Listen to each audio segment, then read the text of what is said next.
கர்த்தராகிய இயேசு கிறிஸ்துவினுடைய இனிய நாமத்தினாலே இன்றைய தினம் வேத பாட வகுப்பில் கலந்து கொண்ட அனைவருக்கும் என்னுடைய வாழ்த்துக்களையும் வணக்கங்களையும் ஏறெடுக்கிறேன். சென்ற வாரம் நாம் மோசேயினுடைய வாழ்க்கையிலே முதல் 80 வருடத்தை பற்றி தியானித்தோம்.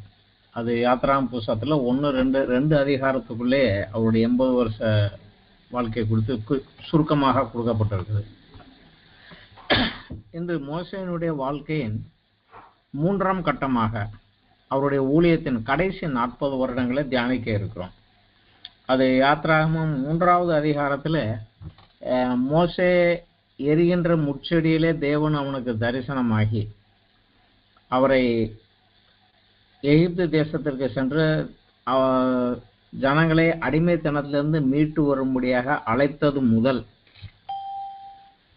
யாத்ராகமம் 34வது அதிகாரத்திலே அவன் வாழ்க்கையின் கடைசி நேரத்தில் நோபா மலையின் மேலே ஏறி பிஸ்காவினுடைய சிகரத்திற்கு ஏறி அங்கே அவன் மரித்து தேவனால் அவன் அடக்கம் பண்ணப்பட்டது வரை அவருடைய வாழ்க்கையினுடைய 40 வருட சம்பவங்கள் அதில் இருக்குது. இது சுமார் 135 அதிகாரங்களில் இருக்குது. மோசே லேவி வம்சத்தில் பிறந்த இஸ்ரவேலனாக இருந்தாலும் தேவனால் அவன் வாழ்க்கையின் முதல் 40 வருடங்கள் எகிப்து அரண்மனையில் ஒரு எகிப்தியனாக வளர்க்கப்பட்டான்.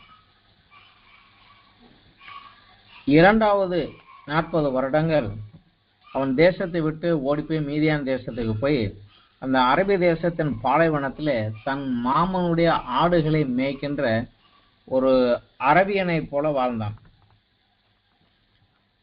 அவனுடைய வாழ்வின் கடைசி 40 வருட காலத்திலே அவன் இஸ்ரவேலை ஜனங்களை எகிப்திலிருந்து மீட்கும் மீட்பராகவும் தேவனுக்கும் ஜனங்களுக்கும் நடுவிலே நிற்கக்கூடிய ஒரு மத்தியஸ்தராகவும்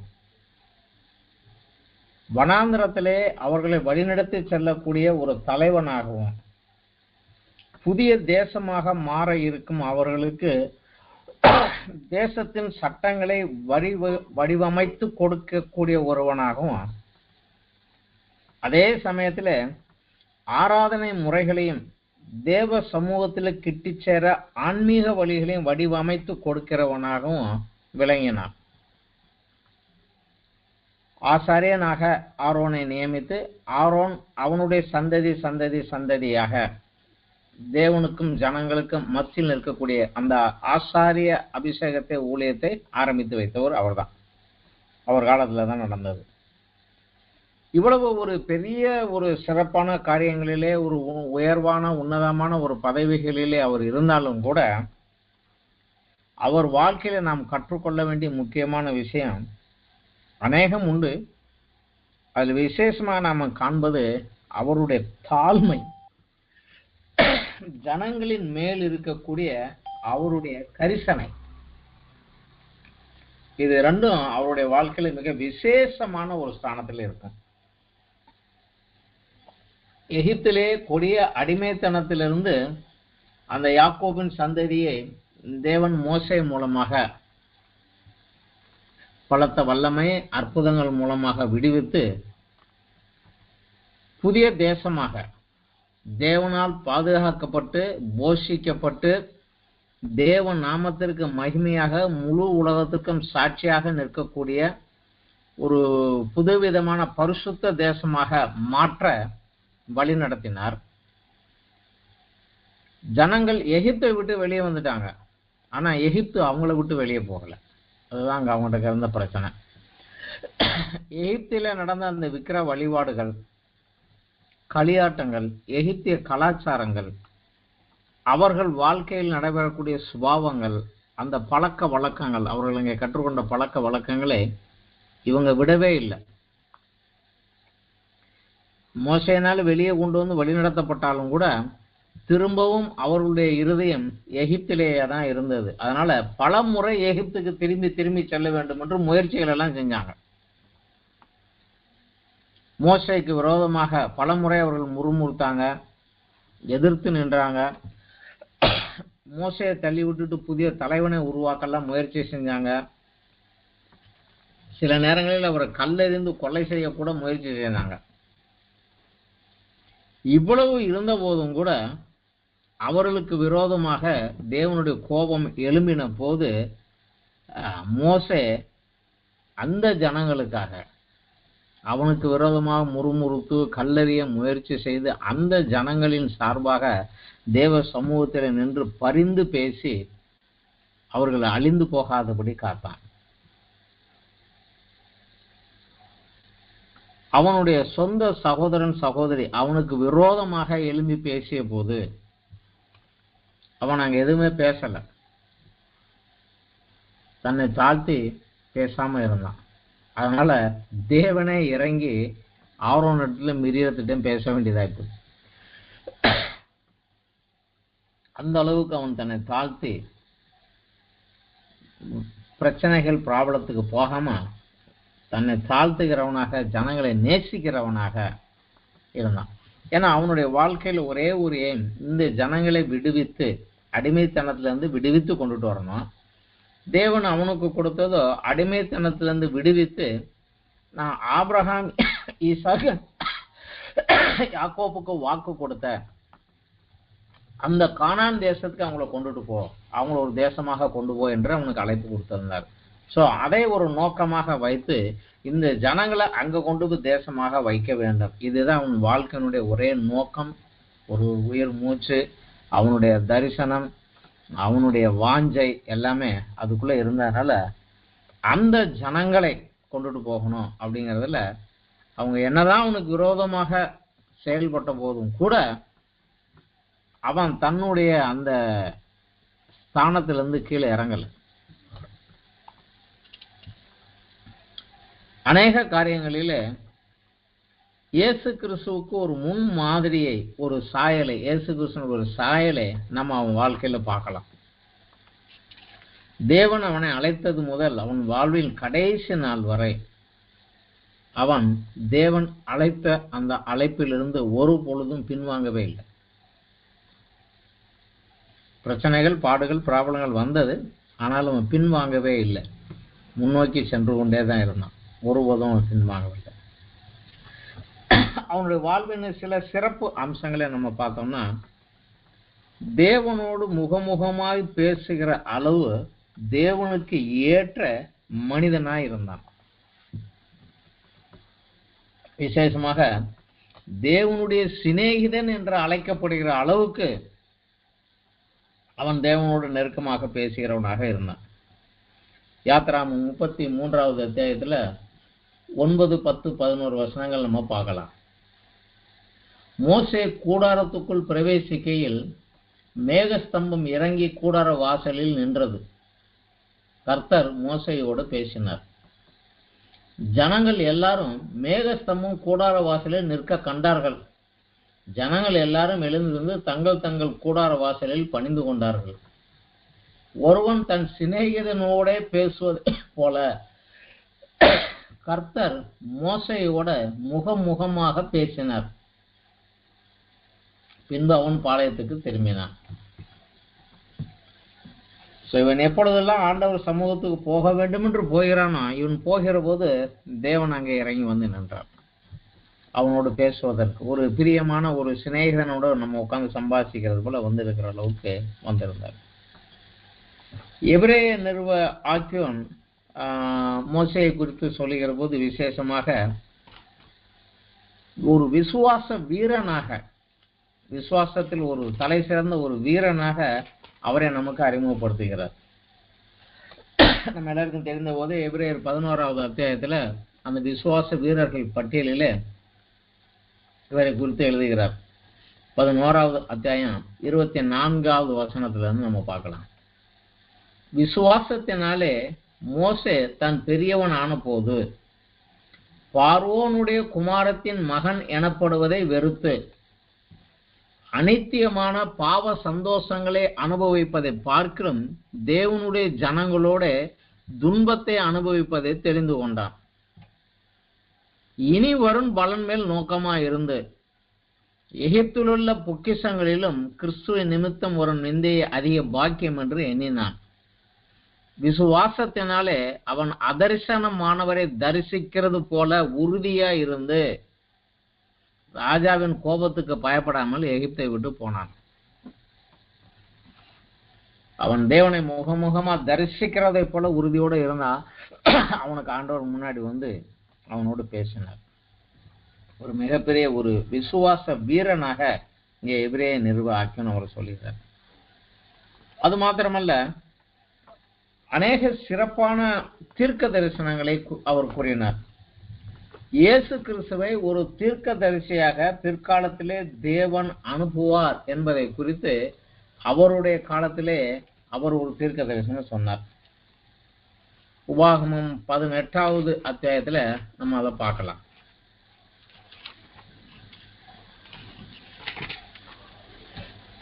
உபாகமம் 18ல 15ல இருந்து 19 வசனங்கள் நம்ம படிக்கலாம். உன் தேவனாகிய கர்த்தர் என்னை போல ஒரு தீர்க்கதரிசியை உனக்காக உன் நடுவே உன் சகோதரரிலிருந்து எழும்ப பண்ணுவார், அவருக்கு செவி கொடுப்பீர்களாக. இயேசு கிறிஸ்தெல்லாம் பிறக்கிறதுக்கு ரொம்ப காலத்துக்கு முன்னக்கூடியே இவர் வருவார் என்று சொல்கிறார். ஏன்னா அவர் பின்னாடி அந்த விளக்கி சொல்கிறார். ஓரோவிலே சபை கூட்டப்பட்ட நாளிலே நான் சாகாதபடி என் தேவனாகிய கர்த்தரின் சத்தத்தை இனி நான் கேளாமலும் இந்த பெரிய அக்கினியை இனி நான் காணாமலும் இருப்பேனாக என்று உன் தேவனாகிய கர்த்தரை நீ வேண்டிக் கொண்டதின்படி எல்லாம் அவர் செய்வார். முதலிலே தேவன் சீனாய் மலையில இறங்கி அக்கினியாக வந்து இறங்கி அங்கிருந்து ஜனங்களோடு பேசின போது ஜனங்கள் எல்லாம் நடுநடுங்கி போய், அந்த தேவன் எங்களோடு பேச வேண்டாம், மோசே நீயே போய் அவரிடத்துல பேசி அவர் சொன்னதை கேட்டு எங்களுக்கு சொல்லு, தேவன் பேசினால் நாங்களாம் செத்து போயிடுவோம்னு சொன்னாங்க. அந்த சம்பவத்தை எங்க சொல்லிடுறாரு.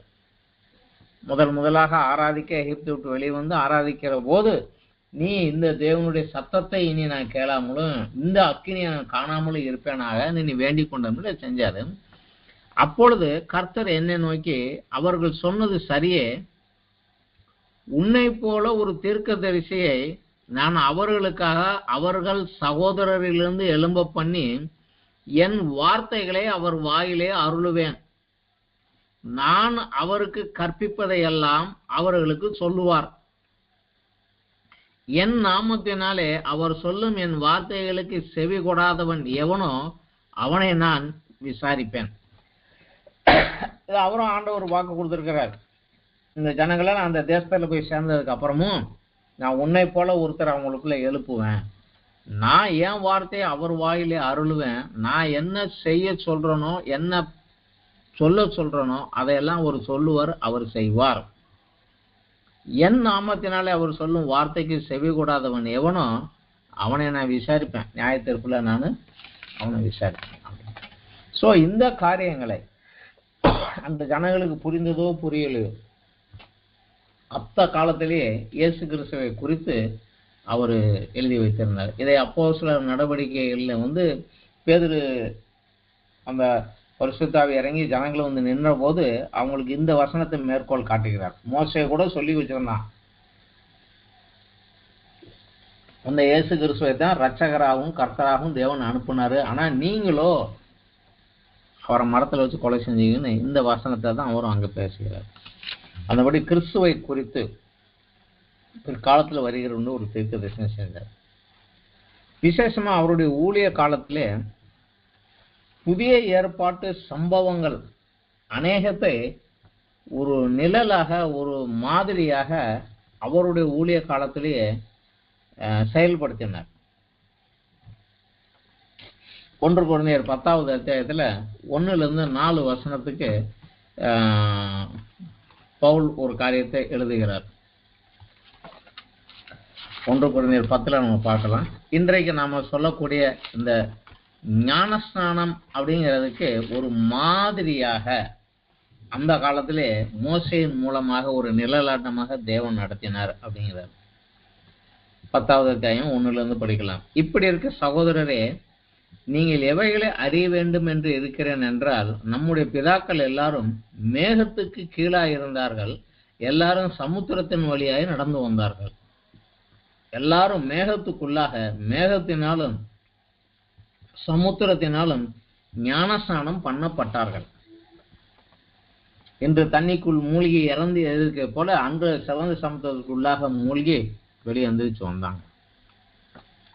இந்த ஞானஸ்நானத்துக்கு அடையாளமாக எகிப்தை விட்டு பழைய அந்த அடிமைத்தனத்திலிருந்து வெளியேறி அதை விட்டு விடுதலையாகி புதிய தேசமாக வரப்போகும்போது முதலாக இந்த சம்பவம் நடந்தது. அதே போல இன்றைய கிறிஸ்தவர்கள் பழைய பாவ வழக்கத்தில் இருந்தும் பிசாசின் அடிமைத்தனத்திலிருந்து விடுதலையாகி ஆண்டவருடைய பிள்ளையாக உள்ளே வருவதற்கு முதலாக அவன் செய்யக்கூடிய காரியம் ஞானஸ்தானம் எடுத்து எழுந்து உள்ளே வருகிறான். இதை ஒரு மாடலாக அங்கேயே செஞ்சாரு அப்படிங்கிறார்.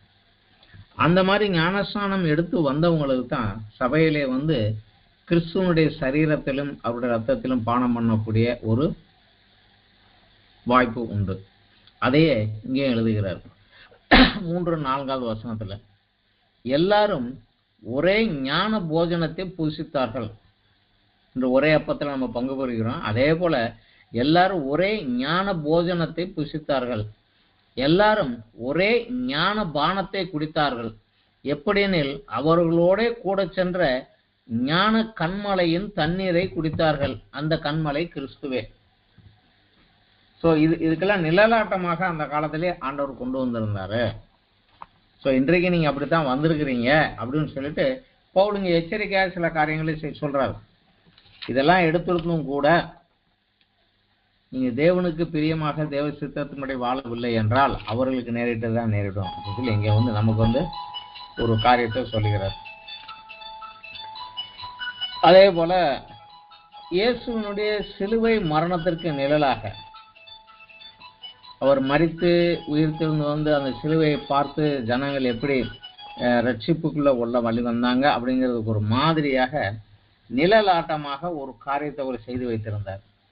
அது நமக்கு எல்லாரும் தெரியும். என்னாகமம் 21வது அத்தியாயத்துல நம்ம பார்க்கிறோம். அதை என்னாகமம் 21ல் 4-9 வசனங்களை நம்ம படித்தோம் என்றால் அந்த ஒரு சம்பவம் நமக்கு தெரியும். ஒரு வெண்கல சர்ப்பத்தை ஒரு கம்பில வைத்து அவனை எழுதின ஏன் அந்த காரியத்தை செய்தார் அப்படிங்கிறத நமக்கு அங்கேயே விளக்கம் கொடுத்துட்றாங்க.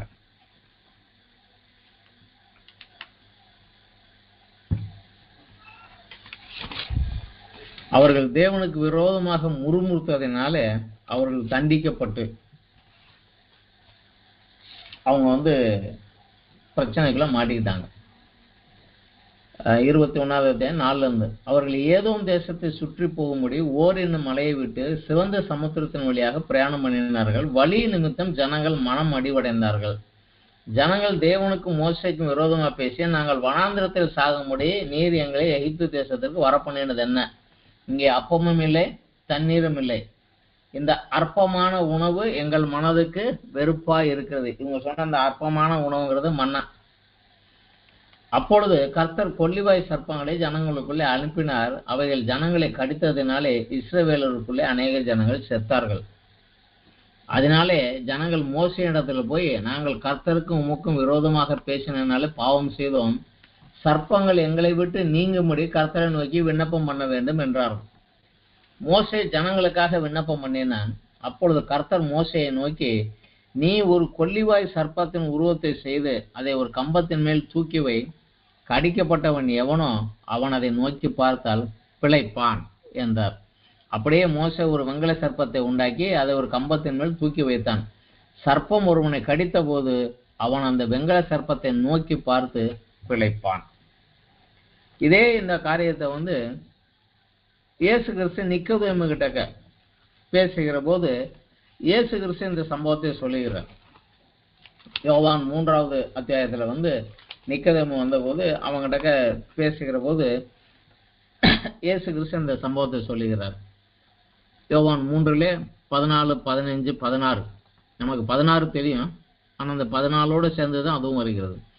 சர்ப்பமானது மோசேயினால் வனாந்தரத்தில் உயர்த்தப்பட்டது போல மனுஷகுமாரனும் தன்னை விசுவாசிக்கிறவன் எவனோ அவன் கெட்டு போகாமல் நித்திய ஜீவனை அடையும்படிக்கு உயர்த்தப்பட வேண்டும். தேவன் தம்முடைய ஒரே பேரான குமாரனை விசுவாசிக்கிறவன் எவனோ அவன் கெட்டு போகாமல் நித்திய ஜீவனை அடையும்படிக்கு அவரை தந்தருளி இவ்வளவாய் உலகத்திலே அன்பு கொடுத்தார். ஸோ இதற்கு ஒரு நிழலாட்டமாக பாம்பு ஒரு மனிதனை கிடைத்தால் அவனுக்கு வைத்தியம் பார்க்கணும், விஷம் வெளியேறணும், விஷத்துக்கு முறிவு மருந்து கொடுக்கணும், அவனை காரியங்கள் பண்ணணும். ஆனா இதையெல்லாம் இல்லாம பாம்பு என்னை கடித்திருத்து, அந்த பாம்பினுடைய உருவத்தை ஒரு கம்புல வச்சிருக்கிறேன், அதை நோக்கி நீ பாரு, பார்த்தால் அந்த விஷம் இறங்கிவிடு, நீ பிழைப்பாய் என்பது மனிதர்களுடைய அறிவுக்கு அப்பாற்பட்ட ஒரு காரியம்.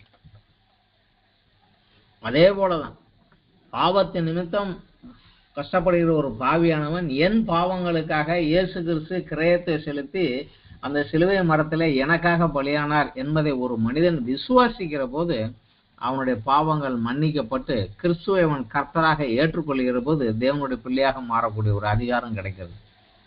இது ஒரு மனித அறிவினாலே புரிந்து கொள்ள முடியாத தேவன் கிருபையாக கொடுத்தவர். இதுக்கு நிழலாட்டமாகத்தான் அங்கே அந்த ஒரு காரியத்தை அவர் செய்து வைத்திருந்தார்.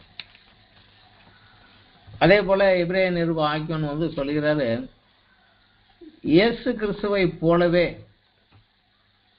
தேவனுக்கு உண்மையாக இருந்த ஒரு ஊழியன் இவர் அப்படிங்கிறார். எபிரேயர் 3வது அத்தியாயம் 1-6 வசனங்கள் நம்ம படித்து பார்த்தா, இப்படி இருக்க பரம அழைப்புக்கு பங்கு உள்ளவர்களாகிய பரிசுத்த சகோதரரே, நாம் அறிக்கை பண்ணுகிற அப்போஸ்தலரும் பிரதான ஆசாரியமாயிருக்கிற கிறிஸ்து இயேசுவை கவனித்து பாருங்கள். மோசே தேவனுடைய வீட்டில் எங்கும் உண்மையாய் இருந்தது போல இவரும் தம்மை ஏற்படுத்தினவருக்கு உண்மை உள்ளவராய் இருக்கிறார். அதாவது மோசே எப்படி உண்மையானவனாய் இருந்தாரோ அதே போல இயேசுவும் உண்மை உள்ளவராய் இருக்கிறாங்க. வீட்டை உண்டு பண்ணினவன் வீட்டை பார்க்கலாம் அதிக கனத்துக்குரியவனாய் இருக்கிறான். அதுபோல மோசையை பார்க்கலாம் இவர் அதிக மகிமைக்கு பாத்திரராய் இருக்கிறார். ஏனால் எந்த வீடும் ஒரு நாள் உண்டாக்கப்படும், எல்லாவற்றையும் உண்டு பண்ணின தேவனே. சொல்லப்படுகிற காரியங்களுக்கு சாட்சியாக மோசே பணிவிடைக்காரனாய் அவருடைய வீட்டில் எங்கும் உண்மை உள்ளவனாய் இருந்தான். கிறிஸ்துவோ அவருடைய வீட்டிற்கு மேற்பட்டவராகிய குமாரனாகிய உண்மை உள்ளவராய் இருக்கிறார். சோ ஆண்டவருக்கு உண்மை உள்ளவராக அவர் எதிர்பார்க்கிறதே, அவர் சொல்லுகிறதே அப்படியே செய்வதற்கு கிறிஸ்து எப்படி தன்னை அர்ப்பணித்து அவருக்கு உண்மையாக இருந்தாரோ அதே போலவே மோசே அந்த காலத்துல அவருக்கு உண்மை உள்ளவர்களாக இருந்தார் அப்படின்னு சொல்லி எபிரேய நிருப ஆக்கியோன் சொல்லுகிறார். அந்த அளவுக்கு தேவன் அவரை நம்பி நான் சொன்ன செய்வான் என்ற நம்பி கொடுக்கக்கூடிய அளவுக்கு ஒரு காரியத்தில் இருந்தது. அது மாத்திரமல்ல, மோசே மரித்த பின்னரும் கூட மறுரூப மலையிலே இயேசு கிறிஸ்துவை சந்தித்து அவரோடு முழு உலக ரட்சிப்புக்காக அவர் செய்ய வேண்டிய சில காரியங்களை குறித்து அவருடைய பேசினார். லூக்கா 9வது அத்தியாயத்துல நம்ம பார்த்தோம்னா அதுல வரும். லூக்கா 9வது அத்தியாயம் 28 31 வசனங்கள்ல நம்ம பார்த்தோம்னா அது அந்த சம்பவம் அங்க கொடுக்கப்பட்டிருக்கிறது. இந்த வார்த்தைகளை அவர் சொல்லி ஏறக்குறைய 8 நாளான பின்பு அவர் பேதுருவையும் யோவானையும் யாக்கோபையும் கூட்டிக் கொண்டு ஜெபம் பண்ணுகிறதற்கு ஒரு மலையின் மேல் ஏறினார். அவர் ஜெபம் பண்ணுகையில் அவருடைய முகரூபம் மாறிற்று, அவருடைய வஸ்திரம் வெண்மையாகி பிரகாசித்தது. இதுக்கு ஒரு மாதிரியாகத்தான் மோசே தேவ சமூகத்திலிருந்து வருகிற போது அவன் முகம் பிரகாசித்தது. ஜனங்கள் அதை பார்க்க மாட்டானு முக்காடு போட்டுக்கிட்டு இருந்தான். அன்றியும் மோசே எலியா என்னும் 2 பேரும் மகிமையோட காணப்பட்டு அவரோடு சம்பாஷணை பண்ணி, என்ன சம்பாஷணை பண்ணினாங்க? அவர் எருசலேமிலே நிறைவேற்ற போகிற அவருடைய மரணத்தை குறித்து பேசிக் கொண்டிருந்தார்கள். நீ எருசலேமில் போய் எப்படி மரிக்க வேண்டும், அந்த மரணத்தின் விளைவாக ஜனங்களுக்கு என்ன கிடைக்கும், ஜனங்களுக்கு என்ன ஆசீர்வாதங்கள் கிடைக்கும் என்பதை குறித்து அவர்கிட்ட உட்காந்து டிஸ்கஸ் பண்ணிக்கிட்டு இருந்தாங்களாம். அவர் மரித்து மேலிருந்து போனதுக்கு அப்புறம் கூட அந்த ஜனங்களுடைய பாவ மன்னிப்பிற்காக அதற்காக டிஸ்கஸ் பண்றதுல உட்கார்ந்து இருந்தார் அப்படிங்கிறாங்க. இன்னொரு காரியம் ஜனங்கள் தேவனுக்கு கீழ்ப்படியாமல், இஸ்ரவேல் ஜனங்கள் அந்த எகிப்திலிருந்து வந்தவங்க கானான் வரைக்கும் வந்துட்டாங்க. 12 வேவுகாரரை அனுப்பி எந்த ரூட்டு போகணும்னு பார்த்து சொல்றாரு. 10 பேர் ராங் ரிப்போர்ட் கொடுக்குறாங்க, 2 பேர் போகலாங்கிறாங்க. அந்த 10 பேருடைய செய்தியை கேள்விப்பட்டு ஜனங்கள் மோசையை விட்டுட்டு நம்ம திருப்பி எகிப்துக்கு போகலாம் அப்படிங்கிறாங்க. நாங்களும் இங்க சாகரக்கு எங்களை கொண்டு வந்தார் கடவுள் அப்படின்னு ரொம்ப பேசுவோம். ஆண்டவருக்கு கோபம் அவர் சொல்லிடுறாரு, ஆமாப்பா நீங்களாம் சாகிற வரைக்கும் உங்களை விட மாட்டேன், நீங்க செத்ததுக்கு அப்புறம் உங்களை பிள்ளைங்களை விட்டுருவேன், அதனால நீங்க இந்த வனாந்தரத்திலேயே சுத்தி திரிங்கன்னாரு. 40 வருடம் அவர்கள் வனாந்தரத்தை சுத்தி திரிஞ்சாங்க. ஆனா மோசையும் அவங்களோடு கூட சேர்ந்து அவர்கள் பாடுகளோடு கூட சேர்ந்து அவர்களோடு அந்த பாடுகளை அனுபவித்தார். 40 வருடம் அவங்களோடய அவரும் சுத்தி சுத்தி சுத்தி சுத்தி சுத்தி அவங்க போராட்டத்திலாம் போய் அவங்க கூட பாடுகளை அனுபவித்தார். அது மாத்திரம் கிடையாது, அந்த 40 வருடங்களிலே தேவனுடைய ஒரு பாதுகாப்பையும் போஷிப்பையும் இவர்கள் நிமித்தமாக தேவனிடத்தில் வேண்டி வேண்டி பெற்று அவர்கள் கொடுத்து கொண்டே இருந்தார். சாப்பாடு இல்லைங்கிற போது அவருக்காக பேசி தேவனுடைய சமூகத்தில் மன்றாடி மன்னாவை பெற்றுக் கொடுத்தார்.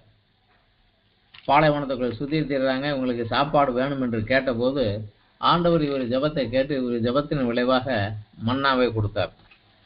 யாத்ராகமம் 16வது அத்தியாயத்துல 35வது வசனம் நமக்கு சம்பவம் தெரியும். ஒரே ஒரு வசனம் படிக்கலாம். இஸ்ரவேல் புத்திரர் குடியிருப்பான தேசத்துக்கு வரும் மட்டும் 40 வருஷம் அளவும் மன்னாவை புசித்தார்கள். அவர்கள் கானான் தேசத்தின் எல்லையில் சேரும் வரைக்கும் மன்னாவை புசித்தார்கள். இது அவர் தான் ஆண்டவர்கிட்ட கேட்டு சாப்பாடு இல்லைங்கிறாங்க, கத்துறாங்க, ஆண்டவரே என்னங்கிற போது இரு நான் சாப்பாடு கொடுத்தோம் பாருன்னு ஆண்டவர் கொடுத்தார். இவர் ஜெபத்தின் விளைவாக கொடுத்தார்.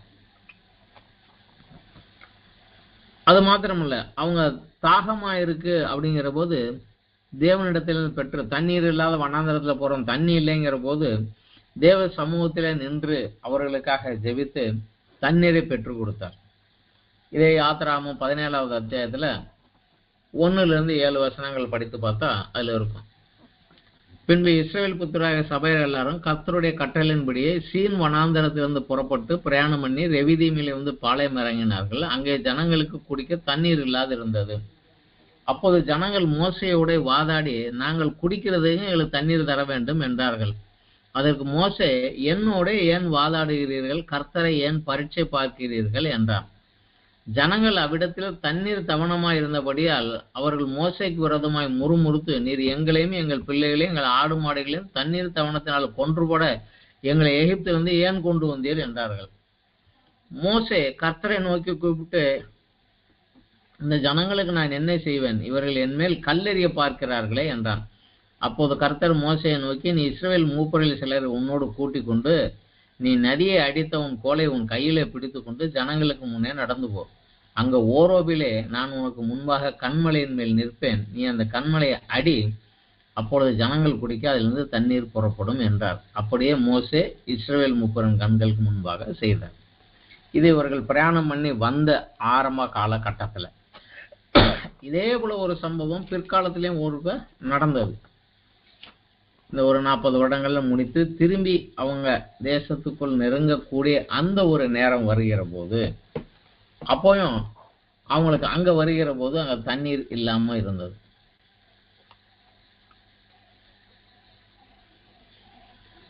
அது என்னாகம புஸ்தகத்துல 20வது அத்தியாயத்துல 2-11 வரைக்கும் ஜனங்களுக்கு தண்ணீர் இல்லாமல் இருந்தது. அப்போது அவர்கள் மோசேக்கும் ஆரோனுக்கும் விரோதமாக கூட்டம் கூடினார்கள்.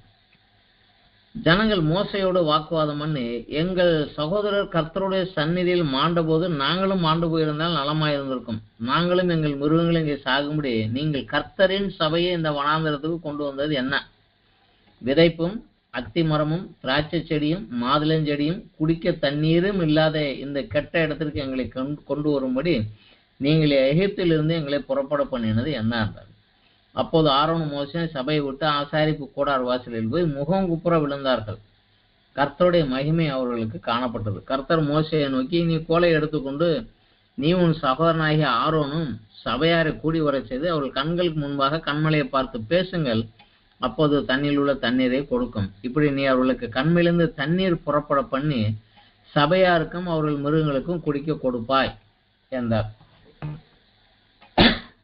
இவரும் போய் தண்ணீர் எடுத்து கொடுத்துட்டார். அவங்களும் குடிச்சிட்டாங்க. சாப்பாட்டுக்கு ஆண்டவர்கிட்ட வாதாடி சாப்பாடு வாங்கி கொடுத்தாரு. தண்ணி கஷ்டமா இருக்கிற போது தண்ணீர் எடுத்து கொடுத்தாரு. தனக்கு விரோதமாக முறுமுறுக்கிற ஜனங்கள் தான், ஆனாலும் அவர்கள் தேவையை தேவனிடத்தில் பெற்றுக் கொடுப்பதில் அவர் உண்மை உள்ளவராக இருந்தார். இது மாத்திரமல்ல, அவர் மரிப்பதற்கு முன்னதாக இஸ்ரவேலினுடைய 12 கோத்திரங்களையும் ஆசீர்வதித்தார்.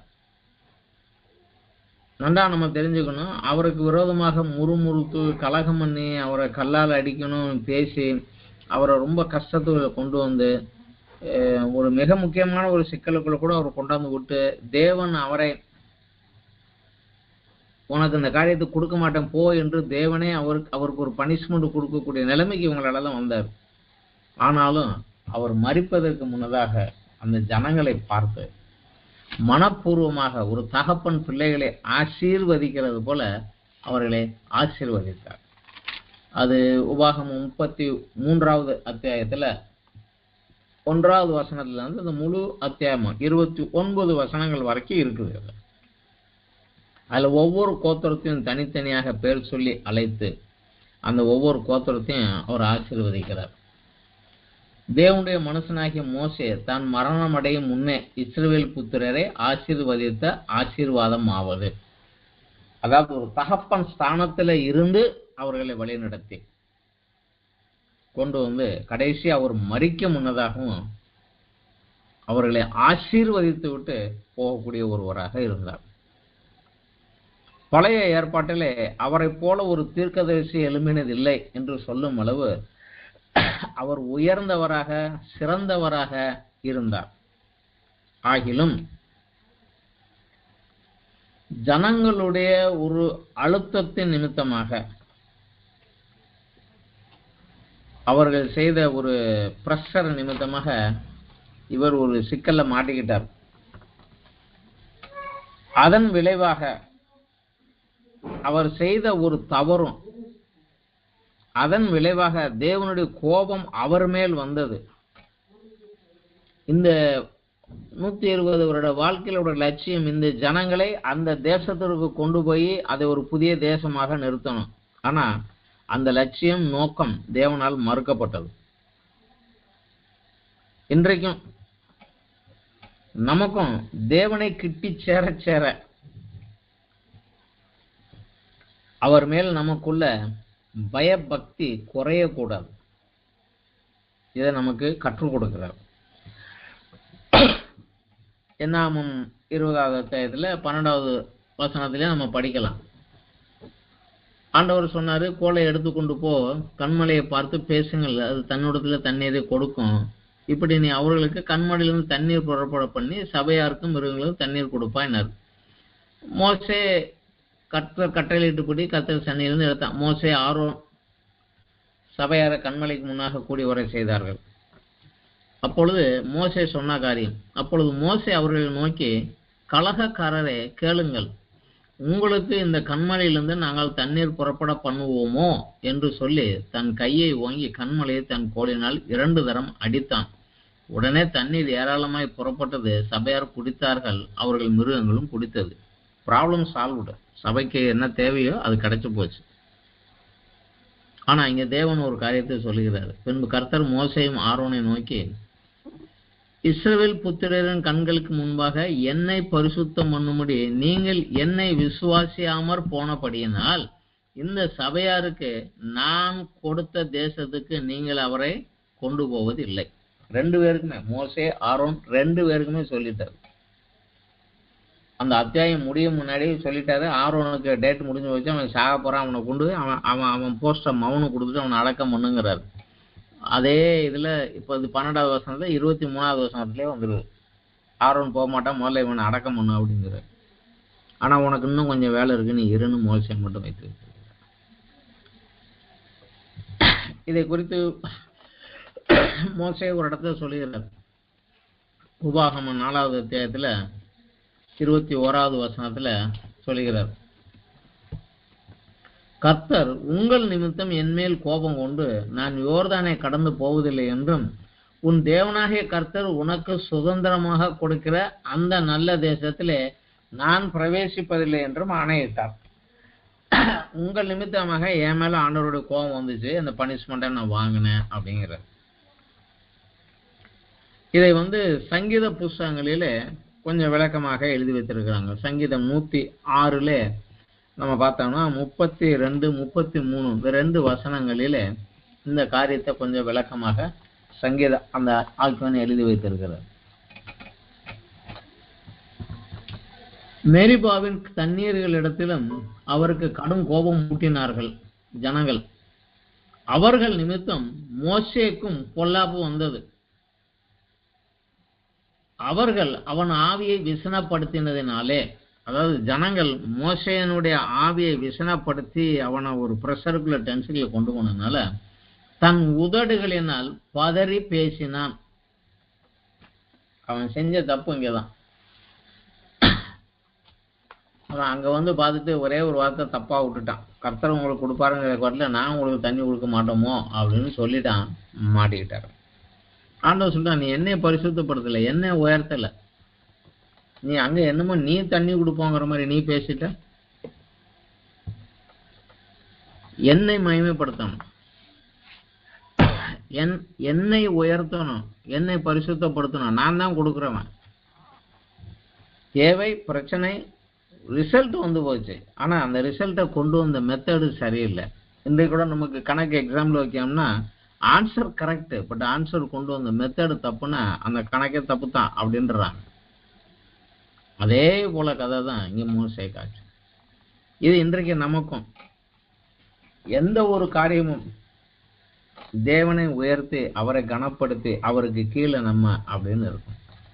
நம்ம மூலமாக என்னென்ன பெரிய காரியங்கள் அற்புதங்கள் அடையாளங்களை செஞ்சாலும் அவரே செய்தவர், அவரே அப்படின்னு நம்மளை தாழ்த்தி இன்னும் அவரை உயர்த்தி தேவ சமூகத்தில் கிட்டி சேர சேர சேர அவர் மேல உள்ள அந்த ஆரம்ப காலத்தில் உள்ள பயமும் அந்த பக்தியும் கொஞ்சம் குறைய ஆரம்பிக்கும். அப்பதான் நமக்கு அடி உலக ஆரம்பிக்கும். இதுல கொஞ்சம் ஜாக்கிரதையாக இருக்க வேண்டும் என்பதையும் மோசேயோட வாழ்க்கையிலிருந்து நம்ம கற்றுக்கொள்ளலாம். மோசேயை குறித்து படிக்க வேண்டும் என்றால் நிறைய காரியங்கள் இருக்கு. ஆனால் இன்றைய தினத்துல இத்தோடு இந்த பாடத்தை நம்ம இத்தோட நம்ம முடித்துக் கொள்கிறோம். இதை கலந்து கொண்ட அனைவருக்கும் என்னுடைய நன்றியும் வணக்கங்களையும் ஏறெடுக்கிறேன். நன்றி, வணக்கம்.